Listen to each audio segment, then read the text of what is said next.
Que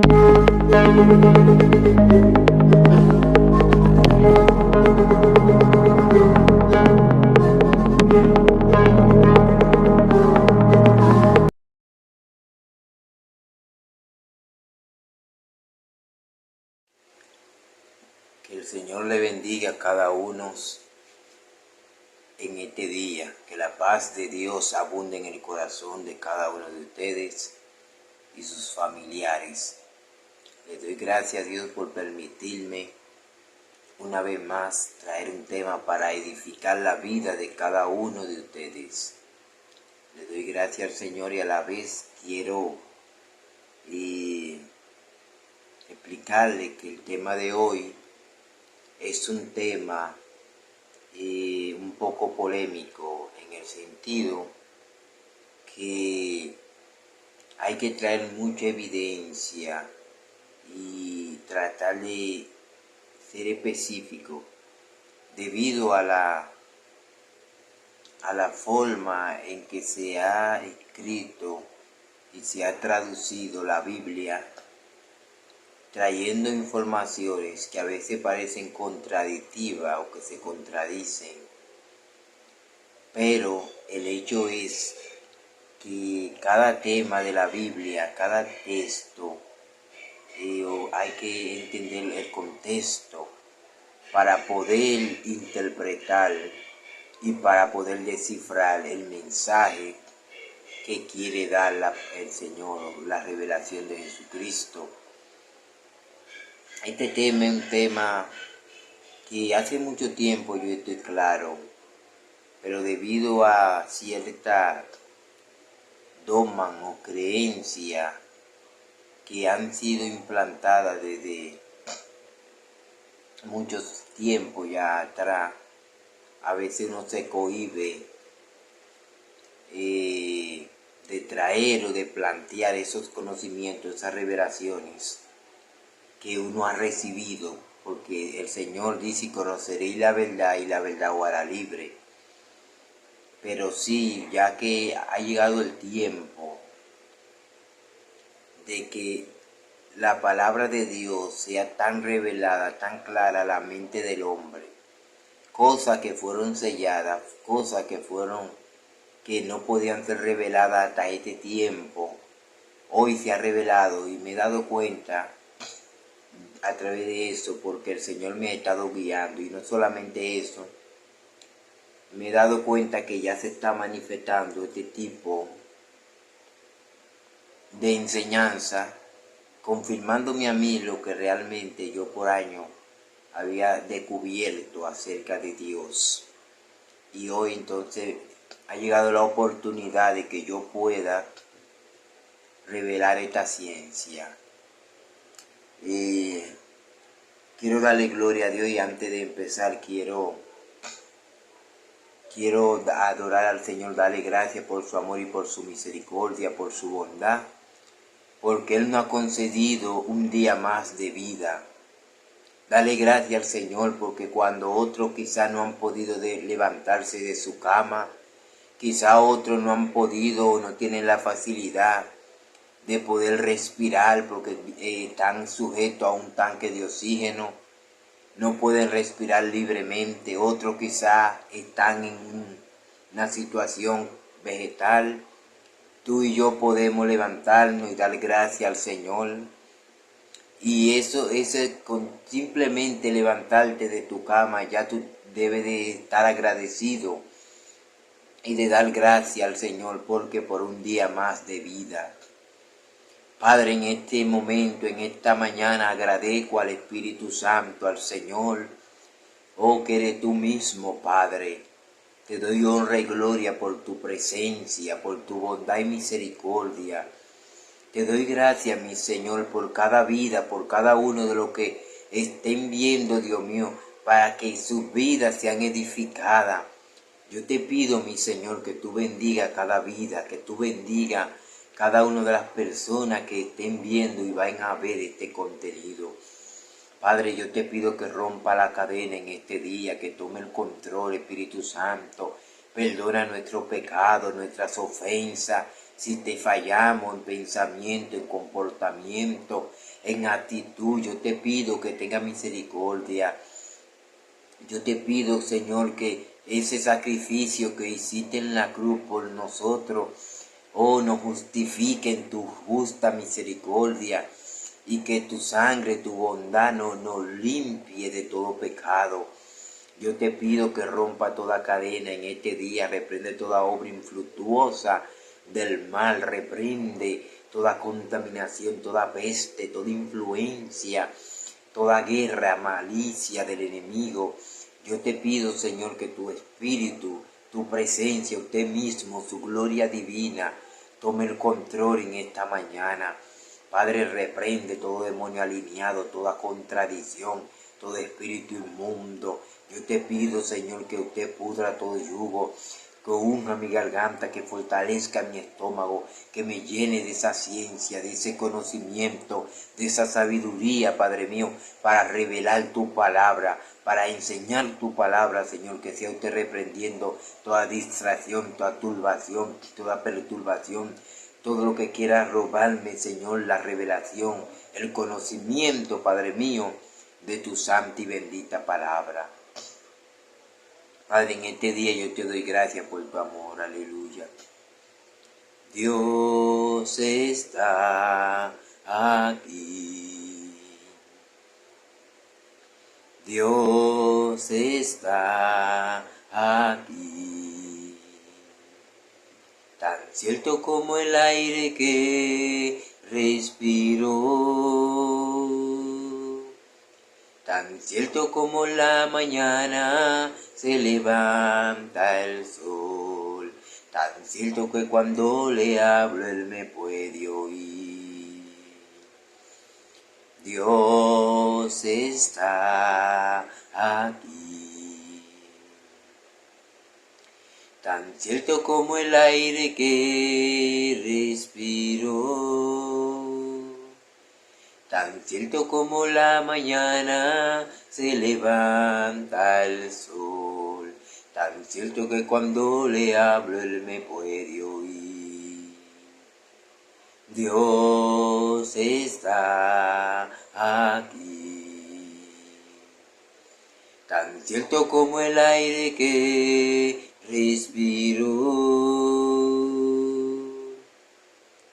tan cierto como la mañana se levanta el sol, tan cierto que cuando le hablo él me puede oír. Dios está aquí.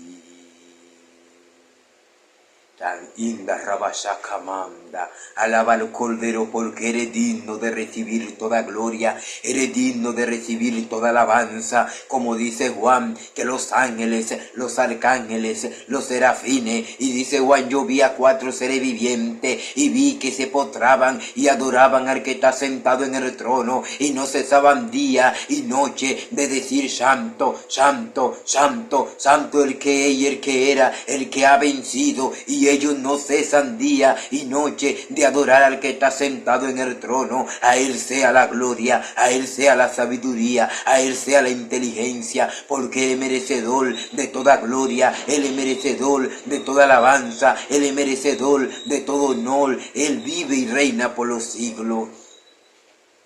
Oh, bendito sea el Señor, digno sea de todo honor, digno sea de toda gloria. Amén.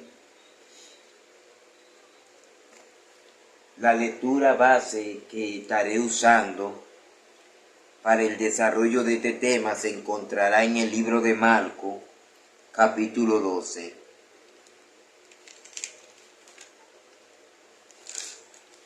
Marcos capítulo 12, versículo 29 y 30. Y será en el nombre de Jesucristo. Amén.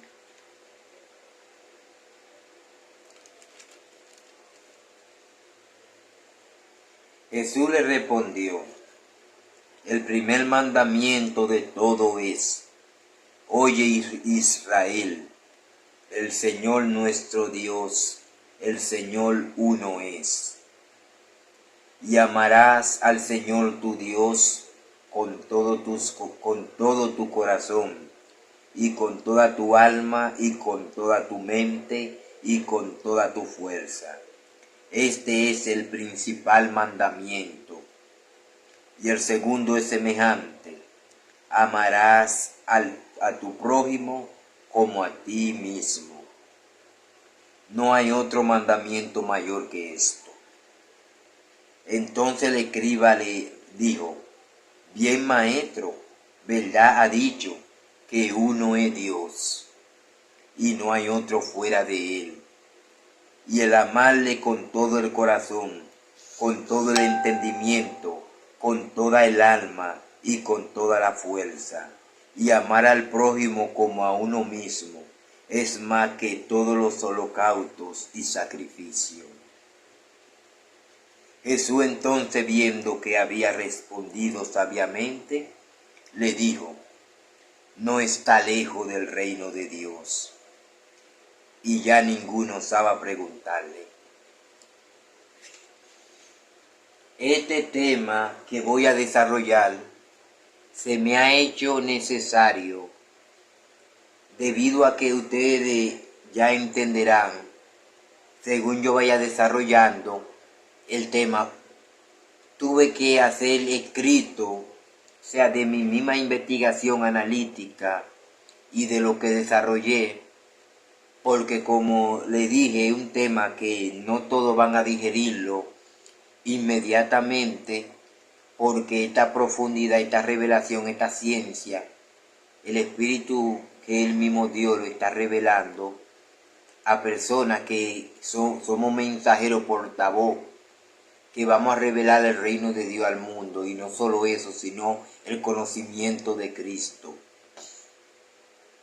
Pero por lo cual le estaré dando mucha base bíblica y estaré releyendo lo que he escrito, analizándolo, desarrollándolo con el fin de serme específico y de ayudarlo a que ustedes también puedan tener tiempo y espacio de analizarlo y buscarlo en la Biblia. Por eso parecerá en forma de estudio, con este fin y este propósito, porque si lo hago de manera desarrollada inmediatamente, no le daré el tiempo quizá de que busquen capítulos y puedan ustedes mismos convencerse. Por lo que estaré releyendo lo que ya he analizado, estudiado, preparado, y algunas cosas parecerán en forma monóloga con el fin de buscar entender preguntas que me harían y que yo respondería. Esto lo hago con el fin de ayudarlo a aclarar un poco más la interpretación del tema. Habrá mucha lectura de Biblia, mucho desarrollo de la Biblia, con este propósito, porque la guía central es la Biblia. Estaré usando la Reina Valera 1960 y todas las informaciones concernientes para que ustedes puedan entender. Y es importante dar una introducción acerca de lo que es el tema, y el tema es la unidad de Dios. La unidad de Dios.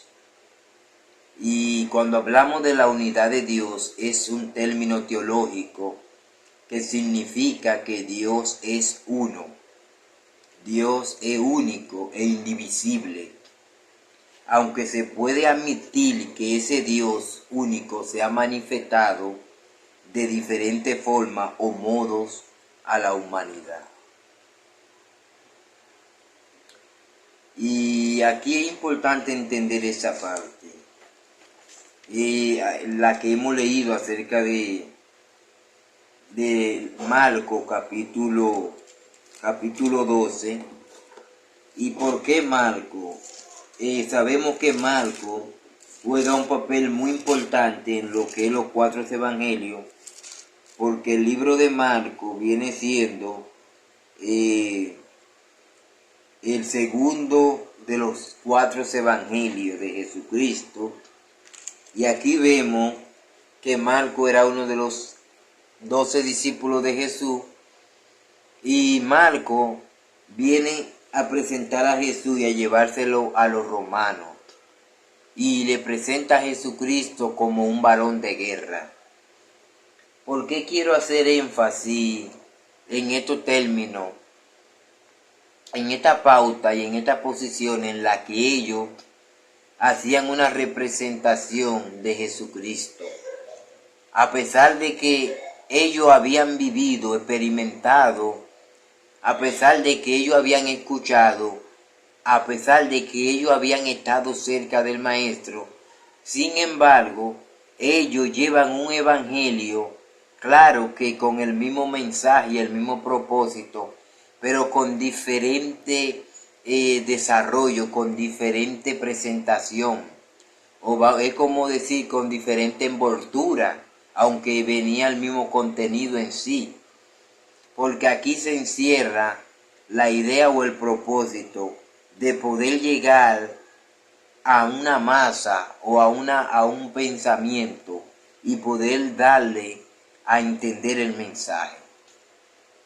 Pero aquí vemos en la lectura 12 del capítulo de Marcos 12, capítulo 12, versículo 29, que hay un texto el que hemos leído, pero es con relación al gran mandamiento, porque ese texto se fundamenta al gran mandamiento que el Señor le dio en el versículo 28 de Lucas 12, porque dice que acercándose uno de los escribas que lo había oído disputar y sabía que le había respondido bien, le preguntó cuál es el primer mandamiento de todo. Uno de los escribas le había hecho esa pregunta. Entonces es importante señalar que un escriba o escribano en los tiempos antiguos era como un académico y abogado. Eran profesionales que se especializaban en la ley mosaica. Y cuando hablo de la ley mosaica, me refiero a personas que estudiaban las leyes de Moisés, las leyes del Pentateuco, las leyes que representan los primeros 5 libros de la Biblia, que son el Génesis, el Éxodo, el Levítico, el Número y el Deuteronomio, que también le dice el libro Pentateuco, libro del Torá, de la ley judaizante. Y estos escribas estudiaban y analizaban todas estas leyes, que eran más de 613 leyes aproximadamente, las leyes de Moisés, las leyes por la cual te rige el pueblo y la cultura de Israel. Entonces aquí en una de estas preguntas, viene uno, le pregunta y le dice, maestro, y es cuando el Señor le dice, el primer mandamiento de todo este, oye Israel, el Señor nuestro Dios, el Señor uno es. ¿Dónde podemos encontrar eso? Lo podemos encontrar en Éxodo capítulo 20, en Éxodo capítulo 20, que es el libro, el segundo libro que representa el libro del Pentateuco. Aquí podemos encontrar cuando el Señor le da la tabla de los 10 mandamientos a Moisés y le dice que al Señor tu Dios adorará y solo a él servirá. Israel, el Señor tu Dios uno es. Entonces yo quiero irme a una comparación, y es con relación a la unidad de Dios y a lo que llamamos la Trinidad.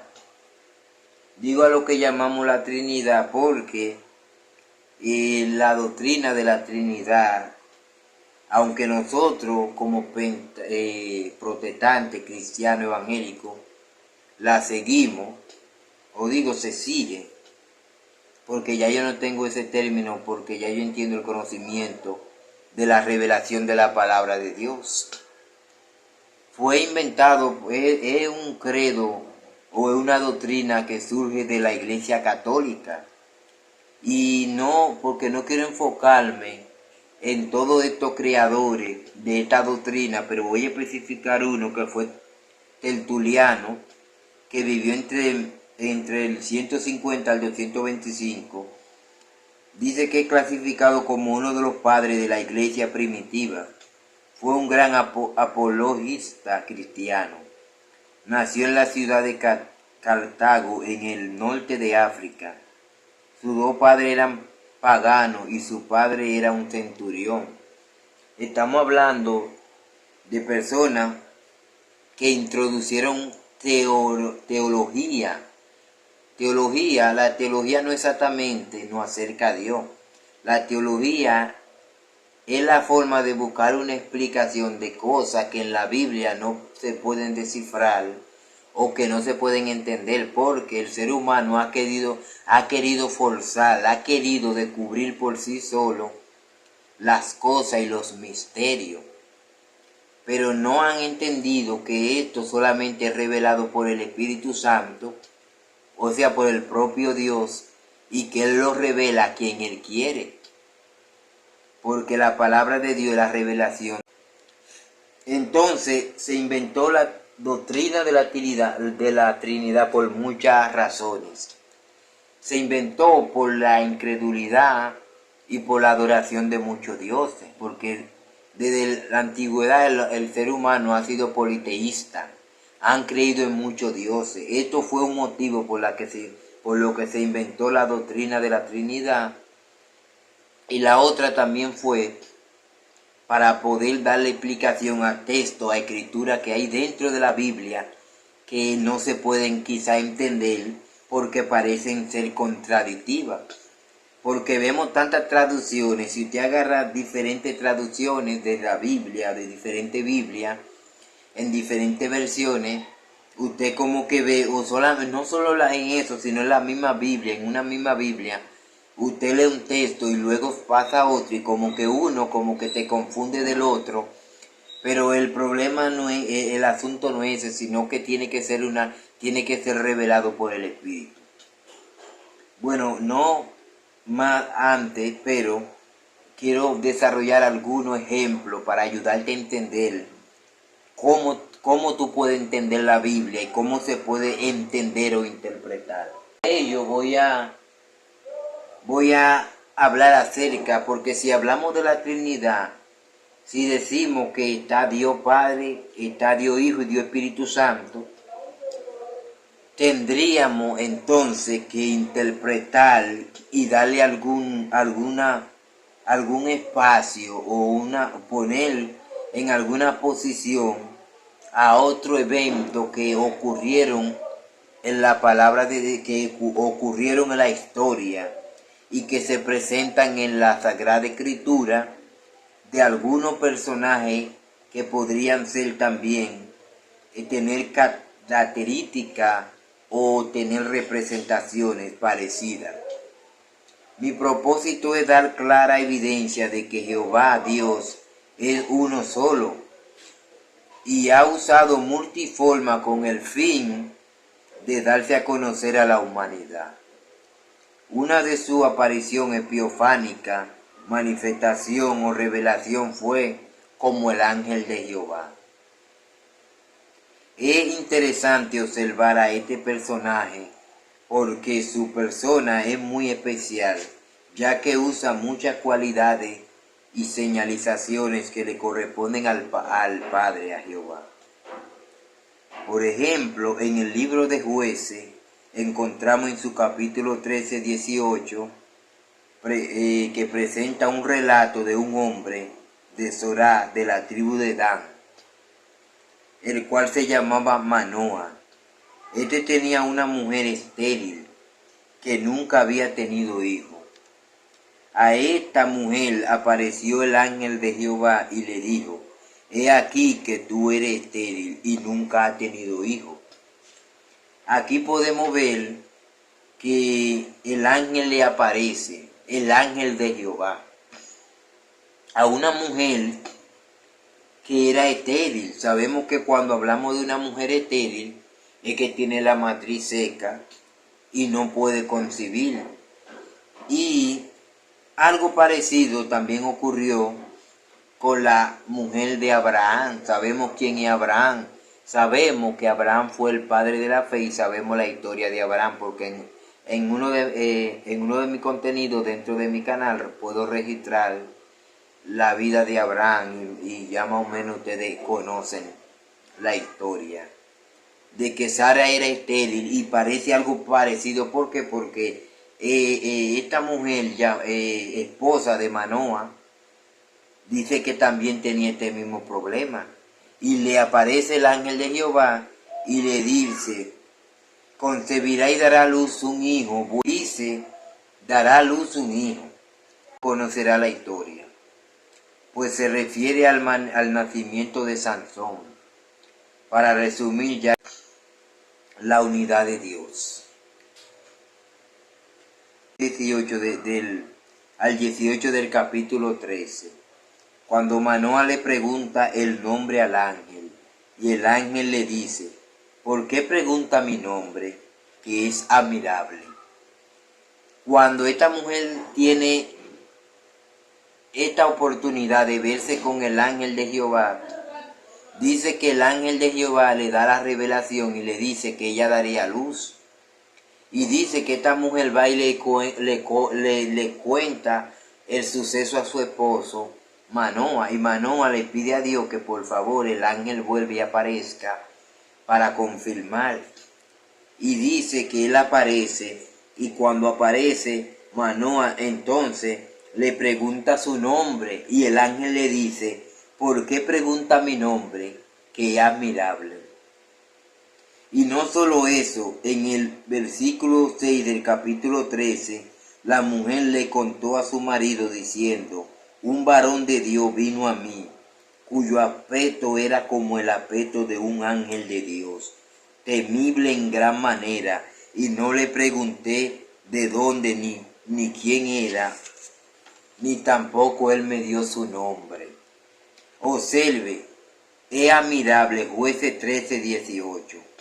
Y en el libro del profeta Isaías, uno de los profetas mayores de la Biblia, dando la profecía del avenimiento mesiánico de Jesucristo, en el capítulo 9, versículo 6, en una de las señalizaciones que da, aparece admirable. Cuando dice que era admirable, una característica correspondiente a Dios. Podríamos analizar el texto 11 cuando él responde a Manoa y le dice yo soy. También él le dice yo soy, yo es un pronombre personal. También ella dijo, su aspecto era temible en gran manera, y no era el mensajero Gabriel, el ángel Gabriel, porque cuando él le apareció a María en lo que sabemos la profecía ya del nacimiento mesiánico de Jesucristo. En el libro San Mateo 1:20 dice, esto es acerca del nacimiento de Jesucristo. Dice que le apareció en sueño un ángel del Señor. Fíjese un distintivo, un ángel del Señor, no el ángel de Jehová. Observe que aquí dice que le apareció un ángel del Señor, no diciendo el ángel de Jehová. Porque cuando yo digo un ángel del Señor me refiero de entre muchos ángeles a uno. Pero cuando yo digo el ángel de Jehová no estoy pluralizando, estoy singularizando una expresión o un texto oratorio.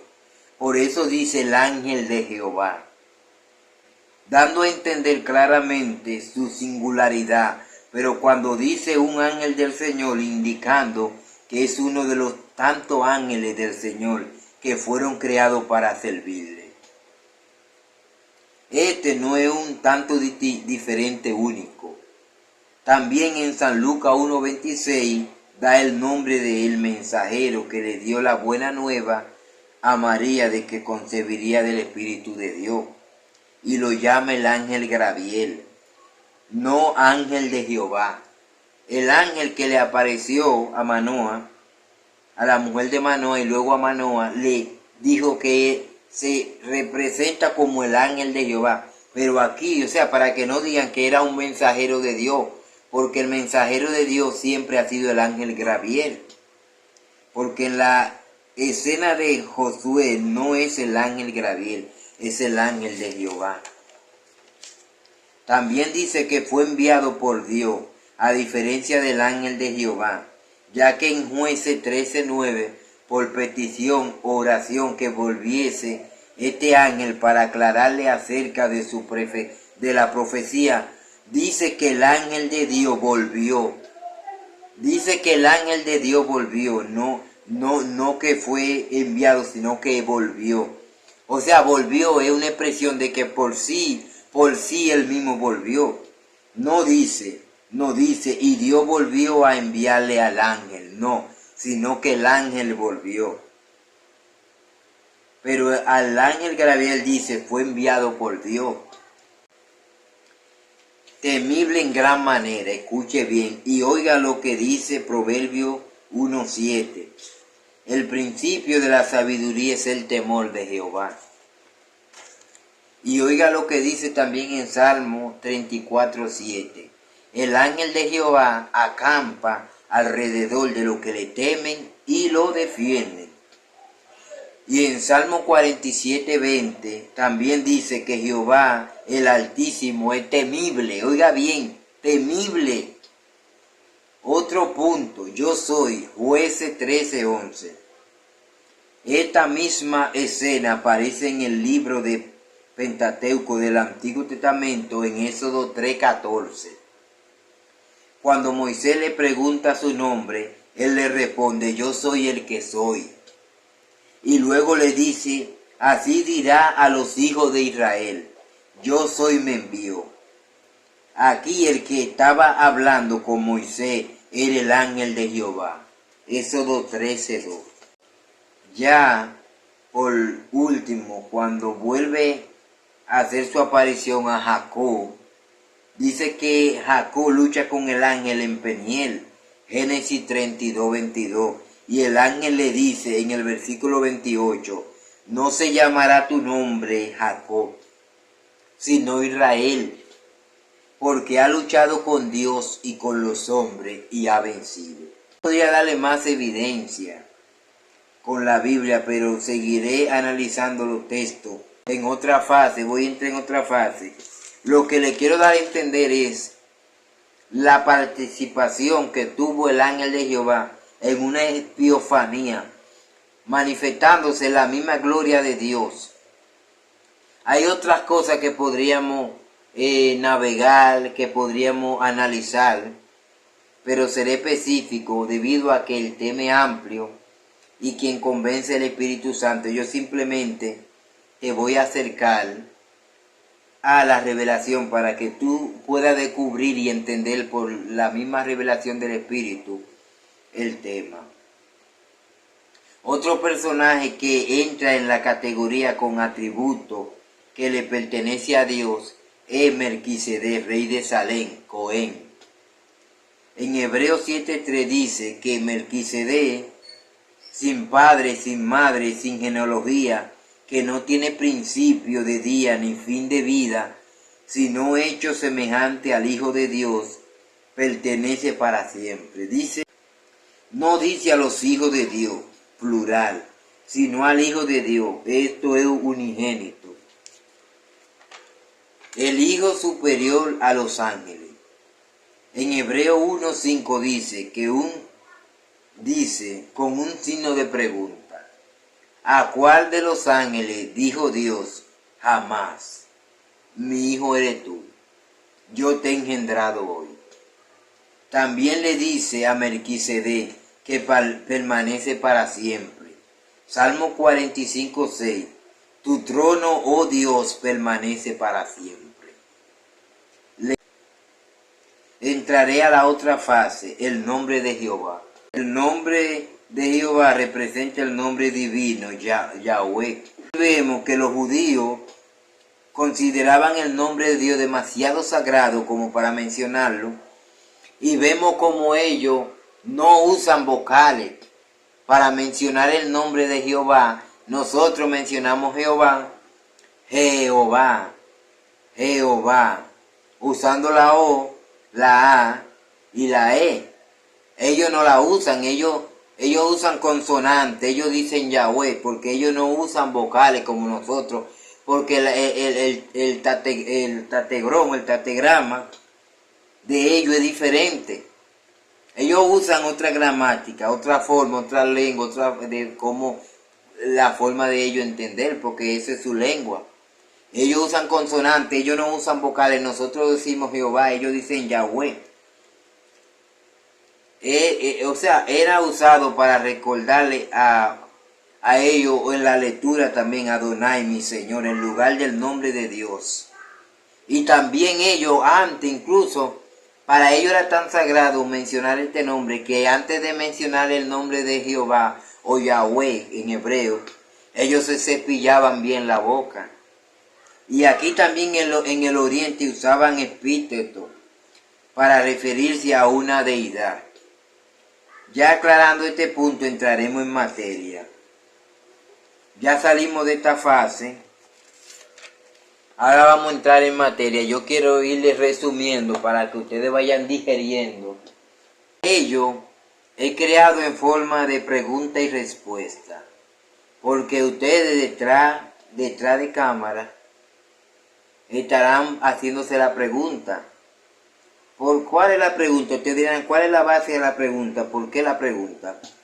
Porque yo le voy a especificar que no existe tal Trinidad. No existe tal Trinidad, Dios es uno. Lo que sucede es que desde el principio Dios se ha manifestado de diferentes formas. Pero ustedes me dirán, pero hay escritura dentro de la Biblia que lo posicionan como Trinidad. Por ejemplo, cuando Juan 1:1 habla, Juan también dice que era el Verbo y el Verbo estaba con Dios y el Verbo era Dios. También cuando habla del Espíritu Santo que descendía en forma de paloma. Aquí hay una manifestación. Ahora nosotros podemos limitar a Dios. Le voy a dar un ejemplo claro y específico. La representación desde el origen, desde que el hombre pecó.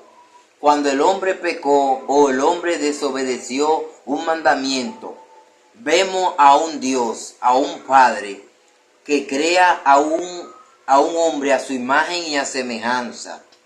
Y vemos cómo el hombre es puesto en un huerto. Vemos cómo el hombre peca. Y vemos que una creación hecha por un Dios le falla. ¿Qué otro personaje o qué otra deidad podía intervenir, podía tratar de corregir el problema, sino Dios mismo? Ahora, Dios tiene que planear, Dios tiene que tener un plan, Dios tiene que tener una forma de cómo Él poder resolver esta situación. Porque nosotros no íbamos a poder resolver la situación.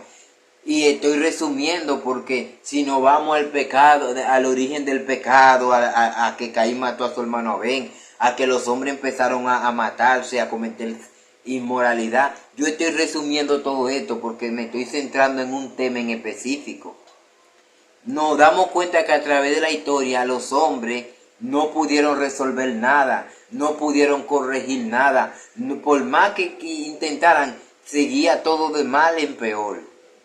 Ya Dios tenía que idear un plan para Él mismo venir y cambiar la historia, para Él venir y cambiar la trayectoria, para Él poder hacer un punto y aparte a la historia. Y aquí es donde Jesucristo, donde Dios mismo planea venir y encarnarse y hacerse carne. Como dice en Juan 1, que en el principio era el Verbo y el Verbo era con Dios, era Dios y se encarnó y se hizo carne. Aquí vemos la manifestación. ¿Por qué tiene que haber una manifestación en carne? Porque el hombre fue que pecó, el hombre llamado Adán pecó en la carne. Tenía que haber un sacrificio de carne, por cuanto el que pecó era de la materia hecha adámica, que venía siendo Adán, hecho del polvo y que era carne. ¿Y quién podía pagar el precio del pecado? Una carne, un sacrificio humano, porque nosotros éramos representados por Adán y Eva. Por eso Jesucristo, o Dios mismo, planea un plan al mundo, pero en forma de hombre para hacerse carne. ¿Por qué? Porque de la antigüedad había que matar un macho cabrío, una oveja, y tenía que haber un derramamiento de sangre, tenía que haber una expiación. Jesucristo, y por eso dice Isaías que él vendría como cordero. Por eso dice, como cordero sería llevado al matadero y delante de sus trasquiladores iba a enmudecer y no iba a abrir su boca. Porque Dios mismo, el Espíritu de Dios, que iba a posar en el cuerpo, en carne, en la carne, que es la encarnación de Jesucristo, que dice que en el principio era el verbo, y el verbo estaba con Dios, y el verbo era Dios. El Espíritu de Dios que vendría dentro en el cuerpo hecho el Cordero de Dios, que era Jesucristo, vendría a este mundo. Pero ahora voy a desarrollar algunas preguntas que ustedes podrían hacerse. Ustedes dirán, pero si Jesucristo era Dios, ¿por qué oraba a su Padre en muchas ocasiones? Jesús oraba al Padre porque en su humanidad era hombre completamente. Hombre como hombre, él tenía necesidad de orar, de comer, de reír, de respirar, de vestir, de descansar en su condición de hombre, de hijo de Dios. Tenía que orar a Dios porque él estaba jugando un papel. Como Dios en el principio se manifestó y se presentó como el ángel de Jehová, ahora viene una manifestación representada como el Hijo de Dios. ¿Por qué? Porque el Espíritu de Dios, porque en la antigüedad el Espíritu de Dios posó en David, posó en Sansón. Estamos hablando del mismo Dios, posaba, porque Dios no se manifestaba a personas, a todo el mundo, sino que Él se manifestaba a personas en específico.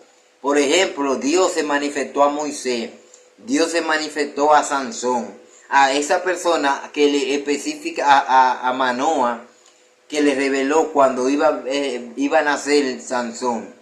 Porque el Espíritu de Dios se manifestaba a personas específicas. Cuando hablo del Espíritu de Dios, hablamos de Dios mismo, porque Dios es Espíritu. Dios no es materia, Dios es Espíritu. Cuando decimos el Espíritu de Dios, estamos hablando del mismo Dios. Entonces, aquí Jesucristo simplemente era el Cordero de Dios. Jesucristo fue el Hijo de Dios porque Dios permitió que naciera una criatura en el vientre de María para Él poseerlo, para Él venir a sacrificarlo como el Cordero de Dios.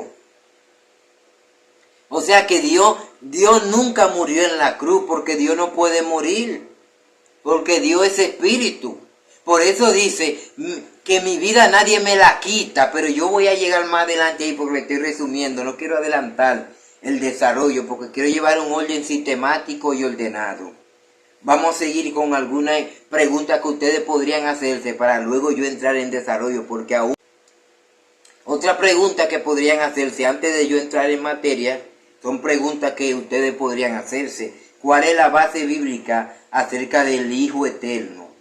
Porque podríamos decir Dios es Hijo Eterno, pero la palabra Dios Hijo no figura ni una sola vez en ninguna porción de la Escritura. La palabra unigénito, que significa uno del mismo género. Cuando hablamos unigénito, por primogénito.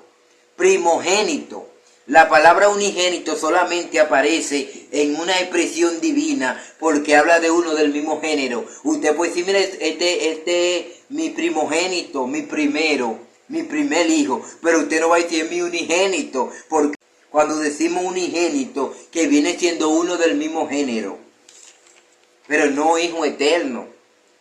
Porque Dios no es el Hijo eterno. Jesucristo no es Hijo eterno de Dios. Porque Él siempre ha existido desde el principio. Porque Él era la encarnación de Dios en la tierra. Era el Cordero de Dios. Era como usted, pero usted tiene un cuerpo. Jesucristo era el Cordero de Dios. Que Dios vivía en Jesucristo. Para poder darle la fuerza y la fortaleza. Para poder sacrificar ese cuerpo en el madero. Y dice que por Él seamos salvos. También podemos ver, por eso le dije que Dios no murió en la cruz, porque Dios no puede morir. Dios no es un cuerpo y no puede crucificarse a Dios. Y Dios se manifestó en carne. La manifestación de la carne de Jesús, es decir, lo que nació de María, ese cuerpo era un cuerpo que no tiene, o sea, un cuerpo que no tenía sangre de pecado. ¿Por qué? Porque cuando sacrificaban un macho cabrío, tenía que ser un macho cabrío sin defecto, sin falta, para que esa sea una sangre limpia, para que cuando sacrificaban ese cordero sin sangre contaminada, entonces Dios aceptaba ese sacrificio. Por eso Dios mismo usó el nacimiento de Jesucristo. ¿Por qué Jesucristo no nació de una relación sexual? Porque ya aquí iba a nacer, si Jesús hubiese nacido de una relación sexual, iba a nacer en pecado. ¿Por qué? Porque nosotros somos pecadores y nuestra naturaleza es pecaminosa. Si José hubiese tenido relación con María y el esperma de José es un esperma que trae el ADN, y en ese ADN viene el ADN de nuestra naturaleza pecaminosa. Por eso Jesús no podía nacer de una relación sexual, sino que iba a nacer por obra del Espíritu, para que naciera sin pecado, sin relación al pecado. Porque si hubiera nacido de una relación, por eso David dice, en pecado me concibió mi madre. ¿Por qué? Porque el esperma del hombre viene con el ADN del pecado y la naturaleza del pecado. Por eso Jesús nació sin pecado, era una sangre limpia, sin pecado. ¿Por qué? Porque no hubo relación, y esta mujer era virgen. Virgen porque no era santa, santa de que en un sentido de diosa, sino que no había tenido relaciones sexuales. Era cata, porque cuando sacrificaban un macho cabrío, ese macho cabrío tenía que ser limpio y no podía ser usado por nadie, tenía que ser la primicia.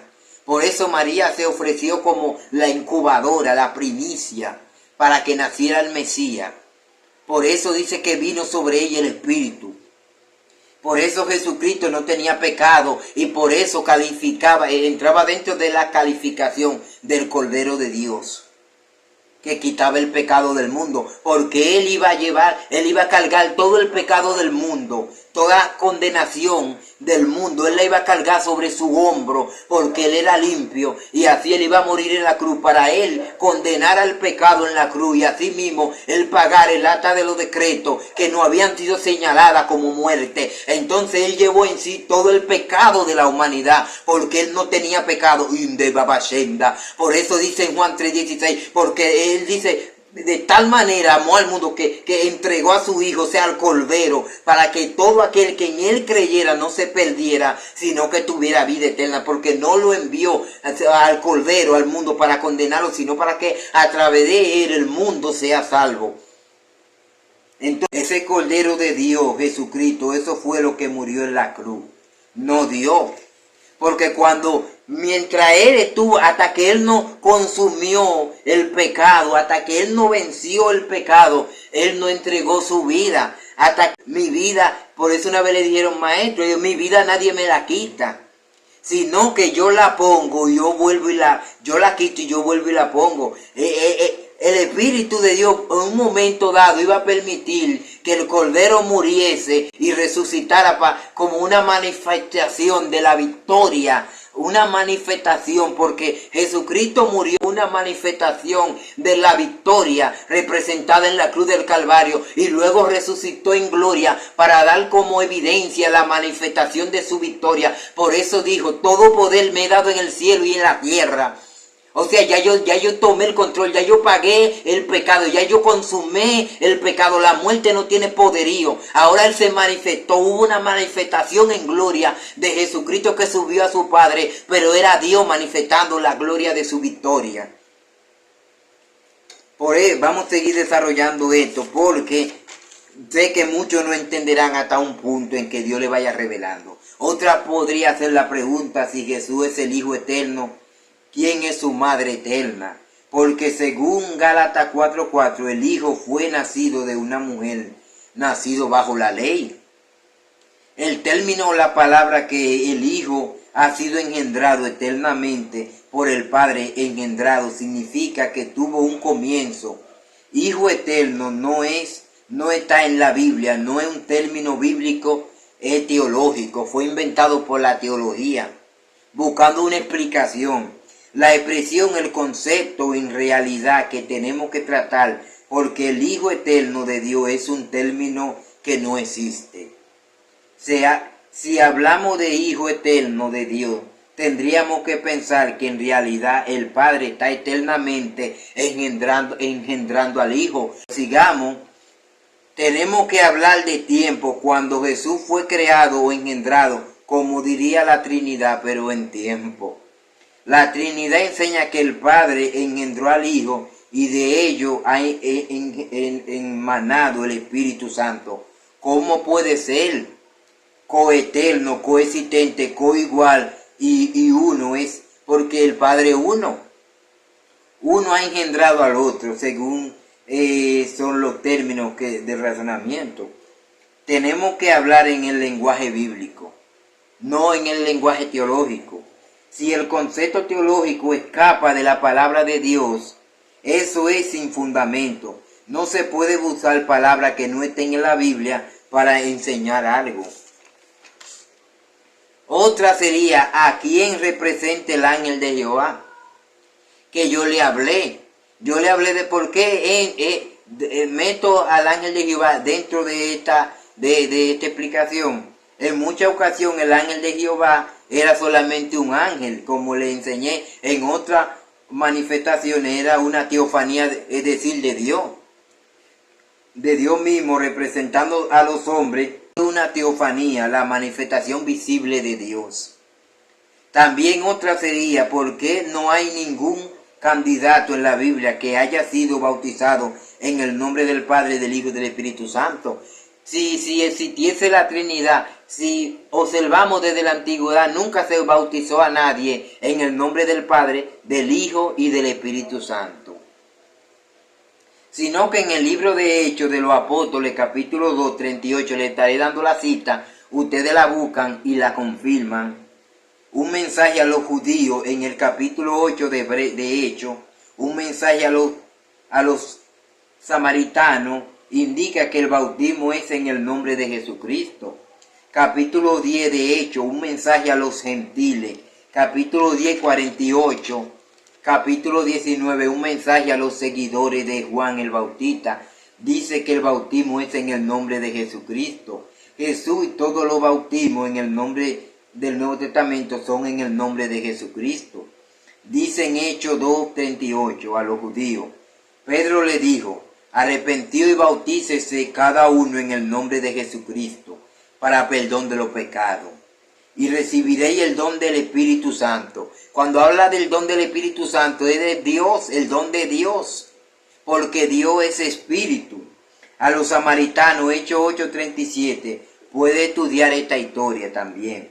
Y en Hechos 10:48 es de suma importancia que el bautismo es necesario para lo que Jesús le dijo a Nicodemo. Es necesario, sí, porque Nicodemo le hizo una pregunta a Jesús, ¿qué debo de hacer para entrar al reino de los cielos? Y él le dijo, tiene que nacer de agua y de espíritu. Cuando habla de agua tiene que ser bautizado, porque el bautismo es una representación de que tú abandonas al viejo hombre de pecado.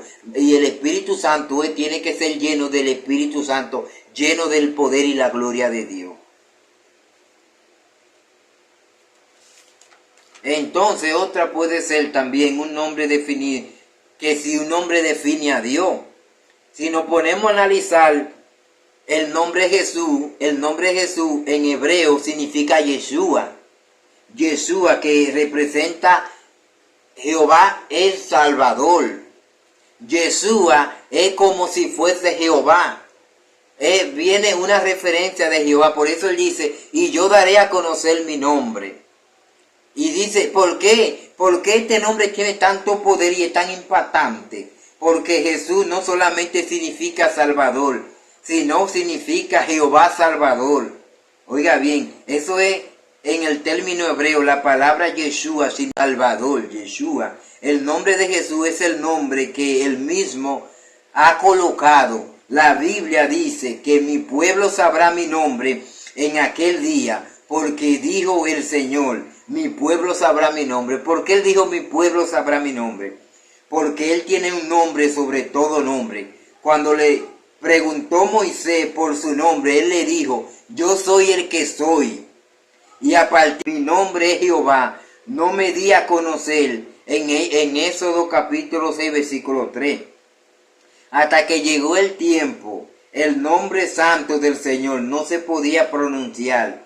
Pasaron muchos años, se dejó de pronunciar ese nombre y el Señor dijo, mi pueblo sabrá mi nombre cuando yo mismo por esta causa estaré presente. Entonces reveló su nombre. No, por eso es que el nombre de Jesucristo tiene poder, porque nos arrodillamos en el nombre de Jesucristo y en el nombre de Jesucristo reprendemos demonios, en el nombre de Jesucristo bautizamos, porque el nombre es el nombre que es sobre todo nombre y el nombre que tiene poder, porque Jesucristo es Yeshua, Jesucristo es el mismo Jehová. Si el nombre no es importante, habría que entonces anular toda la palabra de Dios, porque Él dijo, en mi nombre harán mayor cosa que la que yo hice. Y fue el nombre de Jesucristo que se dejó y que Él dijo que todo lo que pidan al Padre en mi nombre, o sea, porque era Dios mismo que se está revelando al hombre. Como le he dicho, el hombre no ha conocido a Dios. Dios mismo quiso darse a conocer al hombre, revelándose Él mismo al hombre. Por eso Él dijo que cuando ore, ora en su nombre.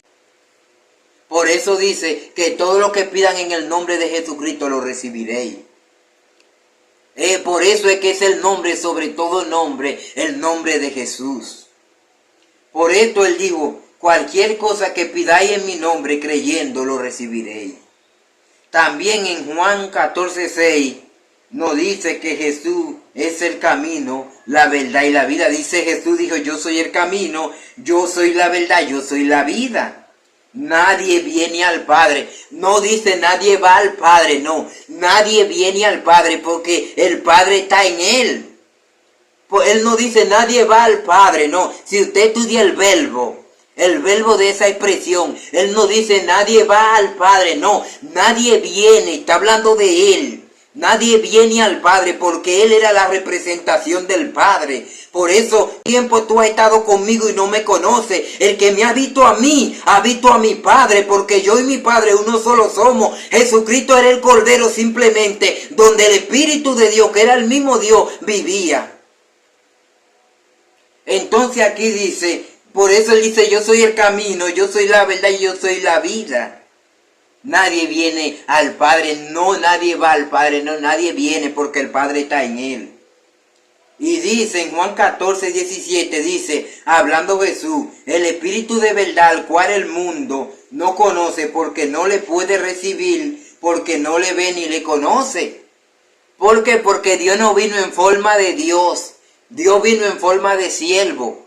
Dios vino revelado, por eso dice Juan 1 que en el principio era el verbo y el verbo estaba con Dios y el verbo era Dios y el verbo, o sea, Dios se hizo carne y habitó entre nosotros. Dios habitó, estuvo entre nosotros, pero hecho carne, encarnado en Jesucristo. Y vimos su gloria como gloria del Padre, porque era el Padre. Y en Él estaba la vida, y la vida es la luz de los hombres. Pero ellos amaron más la tiniebla que la luz, porque su obra era mala. Porque vieron que Jesucristo como Cordero nació pobre, nació como un hombre humano, como un hombre secular, pero no sabían que era necesario que el sacrificio de Dios fuese hecho en un cuerpo humano, porque el que pecó fue un hombre, no fue Dios. El que pecó fue una carne humana y el sacrificio tenía que ser hecho por un humano. Puso al Cordero de Dios que representaba en su nombre a Jesucristo para sacrificar y matar al pecado en la carne.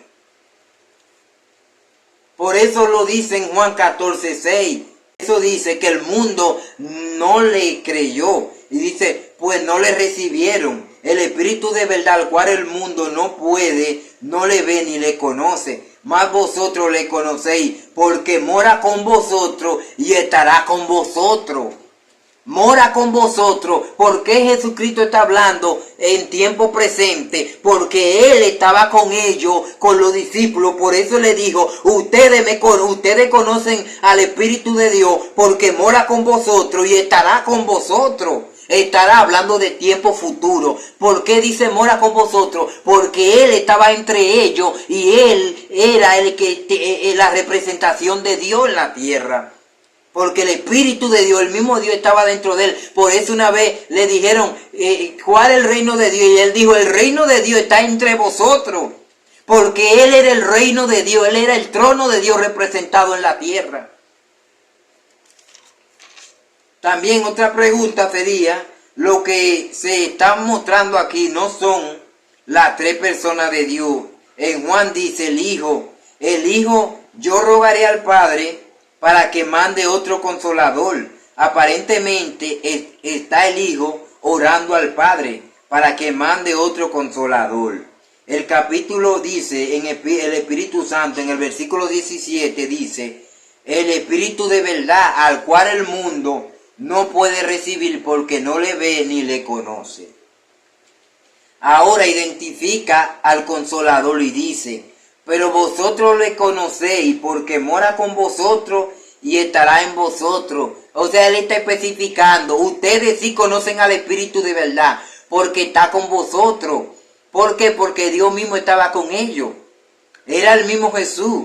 Y dice, por eso el mundo no creyó ni le conoció, porque lo vio como a un hombre secular, un hombre normal, pero no sabía que en él habitaba el Espíritu de Dios. Por eso él dijo, el Espíritu de Dios está sobre mí, porque me ha ungido Jehová. ¿Por qué? Porque el mismo Dios estaba dentro del cuerpo de Jesús, que era el Cordero de Dios que iba a quitar el pecado de la humanidad. Porque mora con vosotros y estará en vosotros.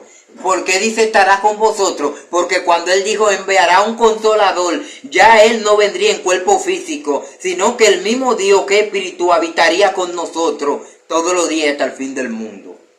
Porque ya había pagado un sacrificio hecho en la carne. Y aquí dice, en otra palabra, Jesús iba a volver otra vez, pero ya no en calidad de hijo, sino en calidad de Espíritu Santo. Dice, mora con vosotros y estará en vosotros. Y ahora tomará la posición de Espíritu. Vemos esta interpretación hecha acerca de que Jesús dice la porción de Espíritu Santo en el siguiente versículo. Dice, el Padre, rogaré al Padre. Y dice, no lo dejaré huérfano. Oiga bien, dice, no lo dejaré huérfano. ¿Y quiénes son los que no dejan huérfano? Los padres. Y él dijo, no lo dejaré huérfano. No, él podía decir, yo me voy, pero el padre no lo va a dejar huérfano. Él dice, yo no lo dejaré huérfano. ¿Por qué? Porque el padre es el que no deja huérfano. No lo dejaré huérfano. Vendré a vosotros. Oye, vendré a vosotros. ¿Quién iba a venir? Jesús mismo iba a venir, ya no en categoría de cordero, sino que el mismo Espíritu, Dios mismo, ya no estaría manifestándose como el ángel de Jehová, como el cordero, sino que ya el Espíritu de Dios viviría entre nosotros y nos enseñaría, nos revelaría, nos va a confirmar, nos va a enseñar que el que vino, iba a dar testimonio de que el que vino a morir en la cruz fue aquel cordero que ya pagó el precio para decirnos a nosotros que ya tuvo la oportunidad de alcanzar la vida eterna. Dios mismo vino a enseñarnos su justicia y su misericordia. Pero como Espíritu Santo ahora está entre nosotros. El Espíritu Santo confirmaría la obra de Jesucristo. O sea, Dios mismo confirmaría que el que vino fue Jesucristo, el Cordero, que fue a morir a la cruz para pagar el precio. Ya que es el mismo Espíritu, lo que dijo Jesús en la tierra, el Espíritu Santo lo va a confirmar. Resucitó un cuerpo glorificado. Cuando habla de un cuerpo glorificado, es una profecía dada para enseñarnos nosotros. Dice que los muertos, esta revelación me ha bajado. Los muertos en Cristo resucitaremos primero. Hasta nosotros resucitaremos en un cuerpo glorificado, en un cuerpo sin relación al pecado. ¿Por qué? Porque Jesucristo murió en la cruz del Calvario. y cargó el peso del pecado por la humanidad. O sea que Él murió como un hombre pecador, cargando el peso de la humanidad. Pero resucitó en un cuerpo glorificado, resucitó en un cuerpo sin relación al pecado. Así también nosotros, dice en una profecía, que nosotros los muertos en Cristo resucitaremos primero en un cuerpo incorruptible, en un cuerpo sin relación al pecado, porque la sangre y la carne no pueden ver el reino de Dios. Y dice que seremos transformados en un abrir y cerrar de ojos, en un cuerpo incorruptible, en un cuerpo glorioso, sin relación al pecado. O sea, Jesucristo, Dios resucitó a su Hijo en un cuerpo glorificado, enseñándonos a nosotros que nosotros vamos a morir, porque la paga del pecado es muerte, y cuando muramos en este cuerpo de pecado, resucitaremos si creímos en Cristo en un cuerpo sin relación al pecado, porque ya hemos pagado el pecado, y cuando tú pagas ya tú no debes. Entonces resucitaremos en un cuerpo glorificado, cuando el Cordero Jesucristo, que resucitó en un cuerpo glorificado, fue Jesucristo, para enseñarnos que nosotros resucitaremos en un cuerpo incorruptible, en un cuerpo sin relación al pecado. Por eso Él resucitó en un cuerpo glorificado. Pero esta pregunta es que si cuando Jesucristo resucitó en un cuerpo glorificado, dice, el Espíritu Santo confirmaría la obra de Jesucristo, ya que fue así. Ahora, si Dios tendría un cuerpo glorificado, ¿qué posición tendría en el cielo? Dios no tiene un cuerpo físico, no tiene un cuerpo glorificado, porque Dios es espíritu. O sea, según Jesús tiene un cuerpo glorificado. Sí, Jesús, porque Jesús era el Cordero de Dios. Tenía que haber una representación, porque Jesucristo venía a representar el sacrificio. Tenía que haber una demostración de victoria. Por eso los apóstoles, Pablo, toman la referencia y dicen que nosotros resucitaremos también juntamente con Cristo en un cuerpo glorificado sin relación al pecado. ¿Por qué? Porque todo lo que pasó en el Antiguo Testamento, la manifestación de Jesucristo, fue enseñándonos que nosotros, si seguimos la pisada de la cruz y de Jesucristo, también resucitaremos juntamente con Él en un cuerpo glorificado. ¿Por qué? Porque carne ni sangre entrará al reino de Dios, sino en un cuerpo glorificado, porque este cuerpo está maldito bajo la maldición del pecado, porque nosotros, dice, en pecado me concibió mi madre. El hombre dice que Dios se arrepintió de haber hecho hombre y le dolió en su corazón, porque todo designio del pensamiento era de continuo al mal. O sea que la naturaleza del hombre es una naturaleza caída, una naturaleza adámica, llena de pecado. Entonces dice, ¿quién habitará en tu lugar santo? Lo limpio de mano y puro de corazón. Esas personas que van a nacer en un cuerpo limpio, puro, son las personas que van a tener un cuerpo sin relación al pecado. No habrá fuerza de gravedad, no habrá ley. Dice que para esas personas que nazcan en el Espíritu no habrá ley. O sea que ya no estaremos sujetos a la ley de la maldición del pecado, sino que naceremos en un cuerpo glorificado. Por eso es que Dios no subió en cuerpo glorificado, no. Subió la representación del Cordero que había pagado el pecado. Porque Dios es espíritu, Dios no tiene un cuerpo físico, como Dios puede estar en todos los lugares. Ya en resumen, quiero tomar algunos textos bíblicos como referencia. Por eso le dije que este mensaje sería como estudio explicativo.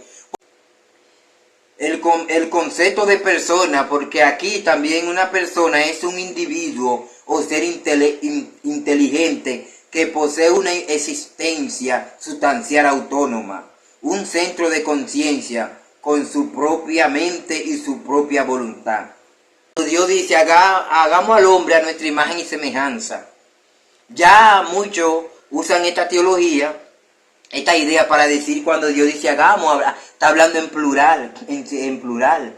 Hagamos al hombre. Hay un misterio revelado en esto que la gente no puede comprender. Que el hombre quiere limitar a Dios en la posición que nosotros estamos, porque nosotros somos finitos. Nosotros nos limitamos a entender que Dios tiene que ser tres personas, porque la Biblia especifica y dice un texto clarificando algo plurativo. Es importante entender esa terminología, pero si entendemos nosotros somos tripatrito, alma, cuerpo y espíritu. Pero por eso no podemos decir que nosotros somos trinos, nosotros somos uno, pero es una misma persona, por eso le especifiqué que habla de una persona. Nosotros, la conciencia y el espíritu y el alma. Entonces aquí habla de por qué Dios dice hagamos al hombre, porque Dios tiene la capacidad, Dios tiene el poder, Dios tiene la sustancia, Dios tiene la esencia, Dios tiene todo en sí. Dios no se puede limitar al concepto del pensamiento, el raciocinio que nosotros ponemos. Por eso dice que Dios llama a las cosas que no son como si fuesen, porque es que nosotros no podemos poner a Dios en la categoría de nuestro conocimiento o en la categoría de nuestro lenguaje gramatical, que es lo que especificamos. Ahora, ¿por qué los escritores especifican bien los detalles para revelar a que entendamos a Dios? Porque era necesario que el hombre pueda comprender que Dios es uno. Por eso fue que él mismo lo dijo. Oye Israel, el Señor tu Dios uno solo es. O sea, Dios es uno solo, no hay mucho Dios, no hay tres Dios, no hay cuatro, es uno solo. Porque si decimos que está el Padre, el Hijo y el Espíritu Santo, tendríamos que meter al ángel de Jehová y a Melquisedec, que tiene la categoría que también es la deidad de Dios. Entonces aquí vamos a seguir interpretando acerca de esta revelación.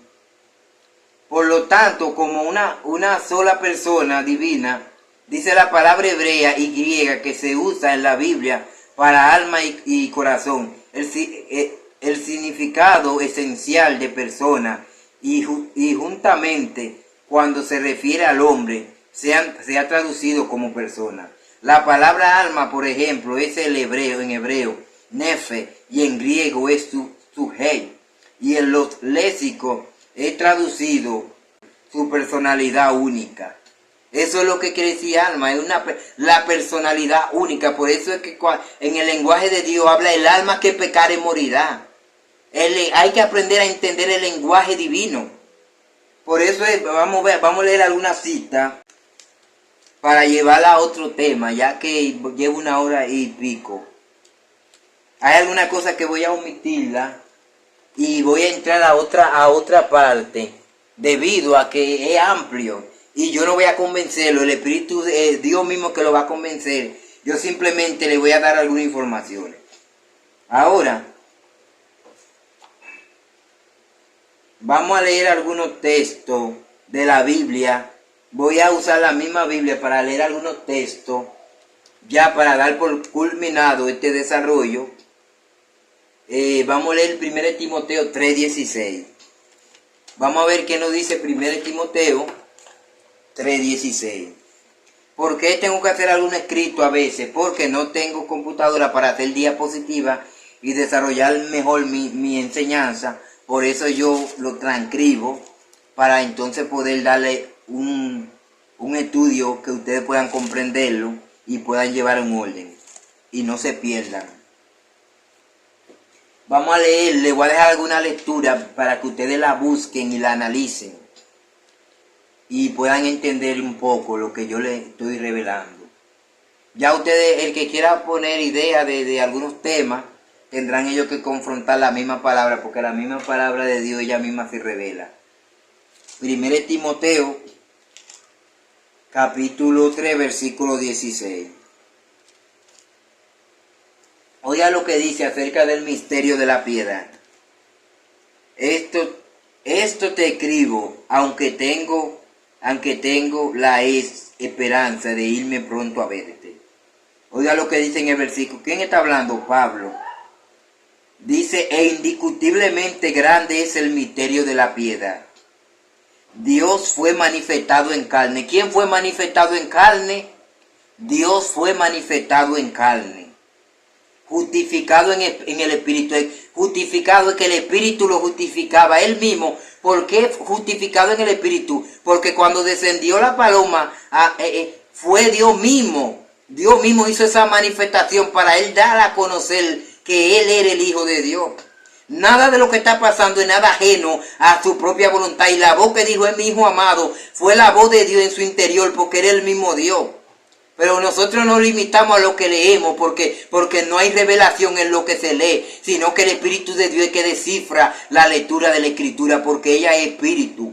Y ellas se disciernen espiritualmente, no literalmente, no como tú lo lees, sino que el Espíritu de Dios es quien descifra y te da a entender ese misterio. Por eso es que dice grande la piedad, porque dice Dios fue manifestado en carne. Cuando dice que era el verbo y el verbo se hizo carne, aquí Pablo está diciendo Dios fue manifestado en carne. Y cuando dice justificado en el Espíritu, porque Él mandó a la paloma, porque la paloma representa pureza, para que sea una tipología de la representación de que el Espíritu justificaba al que estaba ahí representando al Cordero de Dios, que era que iba a quitar el pecado del mundo. Y dice, visto de los ángeles, predicado a los gentiles. ¿Por qué predicado a los gentiles? Porque Juan decía, he aquí que viene uno mayor que yo, el cual os bautizará en Espíritu Santo y fuego. Desde el principio se había predicado de que el Mesías venía. Se había predicado de que, porque dice, porque un niño no es nacido, hijo no es dado, y el principado sobre su hombro, y se llamará su nombre admirable,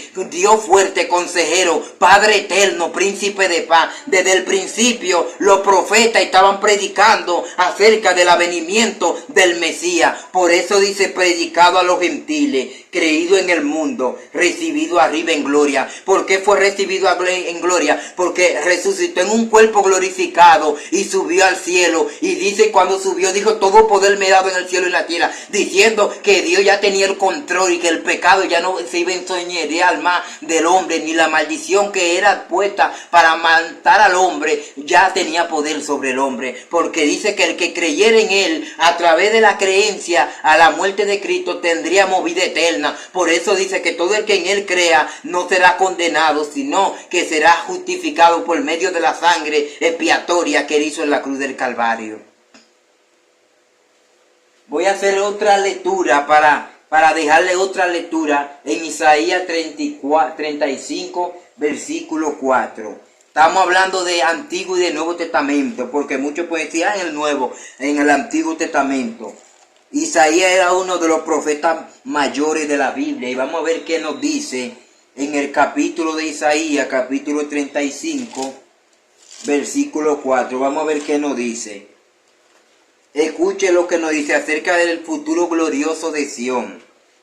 Estamos hablando de, cuando hablamos de futuro, es de lo que viene. Decía lo de corazón apocado, esforzado, no temáis. He aquí que vuestro Dios, escuche bien, he aquí que vuestro Dios, con D mayúscula, viene con retribución, con pago. Oiga bien, Dios mismo vendrá y os salvará. ¿Quién vendrá? Dios mismo vendrá, y hablando en singular, Dios mismo vendrá y os salvará. No vendrá el otro, no, Dios mismo vendrá. ¿Quién fue que vino? Jesucristo era el mismo Dios, lo que iba a sacrificar la carne para matar al pecado en la carne, pero fue el mismo Dios. También otra revelación de que era Jesucristo, Dios, Isaías 9:6, vamos a ver qué nos dice. Isaías 9:6. Dice que Dios ha puesto venda para que lo perdido, para que lo que se van a perder no les resplandezca el conocimiento de la verdad. Lo que se van a perder no pueden entender la verdad. ¿Sabe por qué? No es porque Dios es injusto, ni porque Dios ha hecho una predestinación para que la gente se pierda. Es porque su corazón está entupecido, su corazón está entenebrecido. Y como ellos negaron a Dios, por eso dicen Romanos, porque habiendo conocido a Dios, no le glorificaron como Dios, no le conocieron como Dios. ¿Qué está diciendo Pablo aquí? Que cuando Él vino, por eso dice, a los suyos vino y los suyos no le recibieron. Más los que le recibieron le dio el derecho de ser llamado hijo de Dios. Por eso dice que Él vendrá en una nube, y los que lo mataron y los que lo crucificaron harán lamentación, porque fue Dios que vino. Y dice que habiendo conocido a Dios, no le glorificaron como a Dios, porque vieron a Dios. Por eso fue que Felipe le dijo, muéstranos al Padre. Y él le dijo, Felipe, ¿cuánto tiempo tú has estado conmigo y no me conoces? El que me ha visto a mí, ha visto a mi Padre. Dios mismo estuvo en la tierra con el hombre, pero el hombre no creyó en él. ¿Por qué? Porque él vino en forma de siervo, porque era necesario que él viniera en forma de siervo para él morir en la cruz. Porque si él venía como rey, no lo iban a crucificar, no lo iban a matar, porque él tuvo que venir como siervo para poder morir en la cruz y pagar el precio. Incluso muchos querían impedir que él fuera a la cruz, como Pedro, que le dijo, no, jamás vaya tú a la cruz. Y él le dijo, apártate de mí, Satanás, porque tú miras la cosa de Dios, no de los hombres. Si Jesucristo no venía en forma de siervo, no lo iban a crucificar, porque no iban a matar, no iban a crucificar a un rey que viniera en viento y popeya. Por eso es que dice, grande es el misterio de la piedad. Dios se hizo siervo, dice que se humilló hasta lo sumo, y por eso él dijo, aprendan de mí que fui manso y humilde. Él tuvo que hacerse manso y humilde para poder seguir y poder llegar hasta la cruz, hasta el Gólgota, para poder derramar su sangre por la humanidad. Porque no iba a morir, no iba a pagar el precio. Por eso es que Pablo dice, grande el misterio de la piedad, porque él tuvo que encerrar en un misterio la manifestación. Por eso fue que le dijo, le hablo en parábola, para que viendo no vean y escuchando no escuchen, hasta que sea revelado el reino de Dios a los hombres y a los que han de venir. Porque si ellos entendían claramente que era Dios mismo, no iban a impedir que él muriera en la cruz del Calvario. Pero esta ciencia iba a ser revelada ya cuando él pagara el precio del pecado en la cruz del Calvario. Por eso es que dice, grande es el misterio de la piedad. Mateo 28:20, ya para culminar esto es una ciencia. Hay mucho que decir, pero hay cosas que el Espíritu de Dios me dice que la retenga. Pero le voy a decir, Dios es uno. Voy a terminar ya. Mateo 28:20, título que es el libro de Mateo. Mateo, vamos a ver qué dice 28, para que si usted entienda, si usted es guiado por el Espíritu, usted solamente un texto de la Biblia lo encamina para que usted entienda. Mire lo que Jesús dijo ya cuando iba a subir al cielo, la gran comisión. En el capítulo 28 de Mateo, versículo 20, oiga lo que él dice. Enseñándole que guarden todas las cosas que os he mandado. Y he aquí, yo estoy con vosotros. No dice yo estaré, no. Yo estoy, porque yo estoy y seguiré estando. Escuche bien. Yo estoy con vosotros todos los días y hasta el fin del mundo. Y él dijo que el Espíritu estaría con nosotros todos los días y hasta el fin del mundo, porque era el mismo Dios que estaría con nosotros todos los días hasta el fin del mundo, ya no en cuerpo físico, porque él es espíritu, en espíritu, no visible. Pero ya no estaría en la persona de Cristo como un cordero, sino ni como ángel de Jehová. Por eso dice, he aquí yo estoy con vosotros, hablando de tiempo presente, porque Dios está siempre en todos los lugares. Él no dice, he aquí yo estaré, no está hablando de un futuro. Él se va, pero él dice, aquí yo estoy, porque yo siempre, lo que se fue el cuerpo del cordero. Ya, porque salió de escena, ahora se queda la misma presencia, la esencia, el mismo espíritu que Dios, confirmando de que ya el sacrificio de la cruz había sido pagado. Que Dios te bendiga y que Dios te guarde. El que tenga oído oiga lo que el Espíritu dice, el que entiende entienda.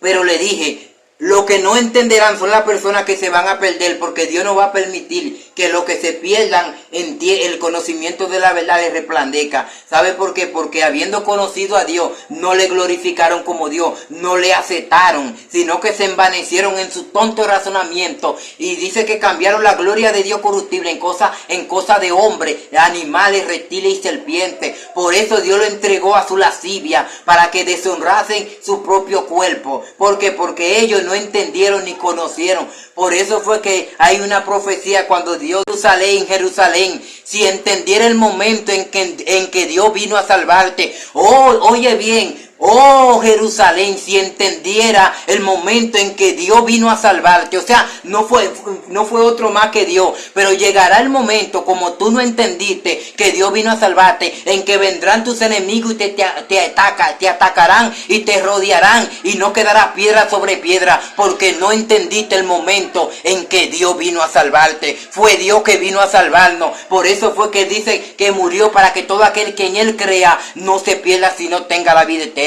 Pero los que se van a perder no van a entender esto, y no es porque Dios es injusto, es porque aquellos que andan sin Dios y sin fe y esperanza, que no creen en Jesucristo, lamentablemente no pueden entender esta ciencia y esta revelación que ya muchos también y predicando Dios le ha dado a conocer, porque dice que quien opera el mismo espíritu, podemos ser 10,000 personas, pero un solo espíritu es Dios mismo que revela su palabra, y a los que son salvos le va a resplandecer.